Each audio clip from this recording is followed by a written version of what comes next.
ADGP MR Ajith കുമാറിന്റെ ശബരിമലയിലെ tractor യാത്രയിൽ നടപടി വേണമെന്ന് DGP.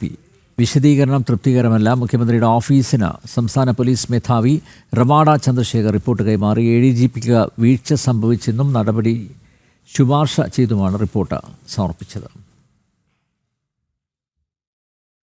ശബരിമലയിലെ വിവാദ ട്രാക്ടർ യാത്രയിൽ ADGP MR അജിത് കുമാറിന്റെ വാദങ്ങൾ തള്ളുന്നതാണ് DGPയുടെ റിപ്പോർട്ട്. ഉത്തരവ് ലംഘിച്ച് ട്രാക്ടർ യാത്ര നടത്തിയതായിട്ടാണ് റിപ്പോർട്ട്. കാലുവേദന അനുഭവപ്പെട്ടതിനെ തുടർന്നാണ് വാഹനം ഉപയോഗിക്കേണ്ടി വന്നതെന്നാണ് അജിത് കുമാറിന്റെ വിശദീകരണം. എന്നാൽ വിശദീകരണം തൃപ്തികരമല്ലെന്ന് ചൂണ്ടിക്കാട്ടിയാണ് DGP ആഭ്യന്തര വകുപ്പിന് റിപ്പോർട്ട് കൈമാറിയിരിക്കുന്നത്. ശബരിമല ചീഫ് കോർഡിനേറ്ററായി 2 വർഷം പ്രവർത്തിച്ചിട്ടുള്ള അജിത് കുമാർ ഇത്തരമൊരു യാത്ര നടത്തിയത് നിയമത്തിന്റെ അറിവില്ലായ്മയല്ലെന്നും ഈ സാഹചര്യത്തിലാണ് വീഴ്ച വ്യക്തമാക്കിക്കൊണ്ടുള്ള റിപ്പോർട്ട് ആഭ്യന്തര വകുപ്പിന് നൽകിയത്. നടപടി ശുപാർശ ചെയ്യുന്നതാണ് DGPയുടെ റിപ്പോർട്ട്.